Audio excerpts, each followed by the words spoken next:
आज येथे स्वाभिमानाने उभी आहे, कारण डॉक्टर बाबासाहेब आंबेडकर यांच्यामुळेच मी आज येथे स्वाभिमानाने उभी आहे. मित्रांनो, आज 26 जानेवारी प्रजासत्ताक दिन. प्रजासत्ताक दिन म्हणजे प्रजेची सत्ता सुरू झालेला दिवस. 15 ऑगस्ट 1947 रोजी आपली भारत माता ही पारतंत्र्याच्या बेड्यातून, पारतंत्र्याच्या साखळीतून मुक्त झाली आणि आपण स्वतंत्र झालो. परंतु स्वतंत्र भारताच्या सुरुवातीला आपल्याला राज्यघटना तयार करण्याची म्हणजे संविधान तयार करण्याची गरज होती. राज्यघटना तयार करण्याची गरज होती आणि आपल्या या भारताला राज्यघटना तयार करण्याचे मार्गदर्शन आपल्याला करावे. राज्यघटना तयार करण्यासाठी एका विद्वान व्यक्तीची मदत आपल्याला इंग्रजांनी करावी अशी विनंती, अशी रिक्वेस्ट त्या काळात आपण ब्रिटिशांना केली होती. परंतु त्यांनी उत्तर दिले. राज्यघटनेचे तज्ज्ञ, या विषयात PhD केलेले कायदे पंडित, लेखक, पत्रकार, अर्थशास्त्रज्ञ, समाज सुधारक, तत्वज्ञ डॉक्टर बाबासाहेब आंबेडकर यांची मदत तुम्ही घ्या आणि 1950 सालापर्यंत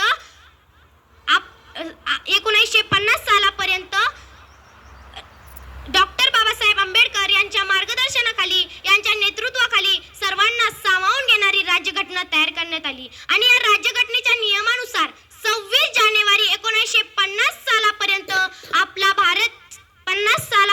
सालापासून आपला भारत देश हा प्रगतीच्या, विकासाच्या आणि समृद्धीच्या मार्गाकडे वाटचाल करू लागला.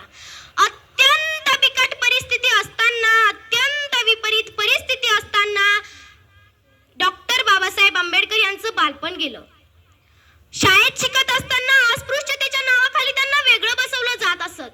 तहान लागली तर कोणी लागूनच त्यांच्या उंचीत पाणी ओतत असत. या भेदभावांबद्दल त्यांच्या मनात अत्यंत चीड होती, अत्यंत मात होती. या गुलामगिरीतून, या लाचारीतून मुक्त होण्याचा संकल्प, मुक्त दृढ निश्चय त्यांनी केला आणि उत्कृष्ट शिक्षण घेण्यासाठी ते लंडनला गेले. अत्यंत विपरीत परिस्थिती असताना, पैशाचा अभाव असताना आणि कोणाची साथ नसताना हे करणं सोपं नव्हतं. परंतु प्रचंड आत्मविश्वास, दुर्बल यथाशक्ती आणि कठोर परिश्रम यांद्वारे डॉक्टर बाबासाहेब आंबेडकर यांनी प्रत्येक अडचणीवर मात केली.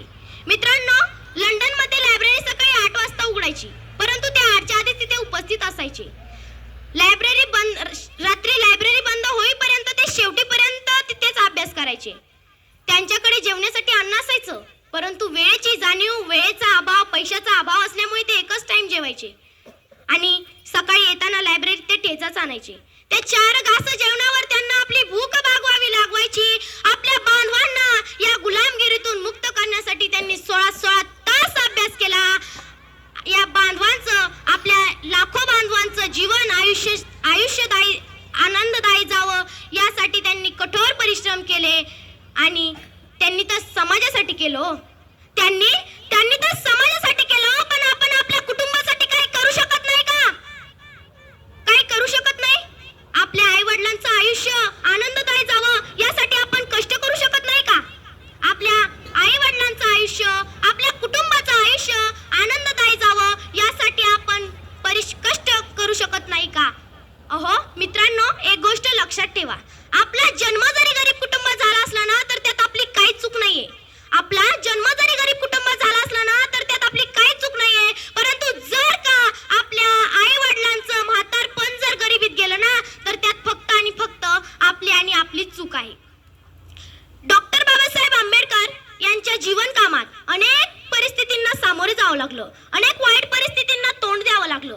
परंतु या महान मानवाने एक वाक्य सिद्ध करून दाखवलं. मित्रांनो, जेवढा तुमचा रस्ता खडकर, जेवढ्या तुमच्या रस्त्यात काटे, जेवढा तुमचा रस्ता खडकर, जेवढ्या तुमच्या रस्त्यात काटे, तेवढेच तुमचे यश मोठे, तेवढेच तुमचे यश मोठे. आणि डॉक्टर बाबासाहेब आंबेडकर यांच्याविषयी मला आज एक गोष्ट सांगावीशी वाटते मित्रांनो, की बहुत मुश्किल है उस व्यक्ति को गिराना, कि बहुत मुश्किल है उस व्यक्ति को गिराना.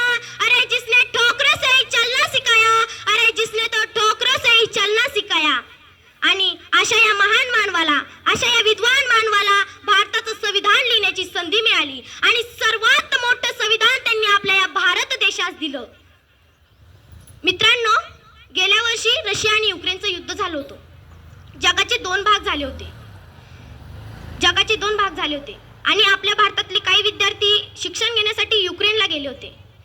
आणि जगाचे 2 भाग झाले असताना आपल्या भारताचे प्रधानमंत्री माननीय श्री नरेंद्र मोदी यांनी रशिया आणि युक्रेनला फोन लावला. तुमचं युद्ध थांबवा, आम्हाला आमचे विद्यार्थी बाहेर काढायचे. तब्बल 24 तास रशिया आणि युक्रेनचं युद्ध बंद राहिलं. आणि अशाच परिस्थिती अशी झाली मित्रांनो की पाकिस्तान मधले विद्यार्थी सुद्धा हातात भारताचा झेंडा घेऊन भारत माता की जय अशी घोषणा करत बाहेर पडले. मित्रांनो, आज आपला भारत देश हा विश्वगुरू बनतोय. हा दिन संपूर्ण जगभरात साजरी केला जातोय. मित्रांनो, भारतीय ऋषीमुनींनी प्रत्येक महामंत्राच्या अगोदर ओम हा शब्द वापरलाय. परंतु आपल्याला आता कुठं ना समजलंय की पृथ्वीच्या रोटेशन मधून जो ध्वनी निर्माण होतो ना तो ओम आहे. मित्रांनो, यावरून आपल्याला असं लक्षात येतं की आपण पूर्वीही विश्वगुरू होतो, आजही विश्वगुरू आहोत आणि उद्याही आपणच विश्वगुरू राहणार. म्हणून मला म्हणावेसे वाटते कि सूरज को क्या पता चांद क्या होता है. अरे सूरज को क्या पता कि चांद क्या होता है, या जमीन को क्या पता कि आसमान क्या होता है. अरे सूरज को क्या पता चांद क्या होता है, जमीन को क्या पता आसमान क्या होता है. अरे जो जिंदगी भर भगवान के नाम पर भीख मांग कर खाए, अरे जो भगवान के नाम पर भीख मांग कर खाए, अरे उसको क्या पता कि भारतीय संविधान क्या होता है. अरे उसको क्या पता कि भारतीय संविधान क्या होता है. असो मला इथे बोलण्याची संधी उपलब्ध करून दिली त्याबद्दल मी आयोजकांचे आभार व्यक्त करते. धन्यवाद.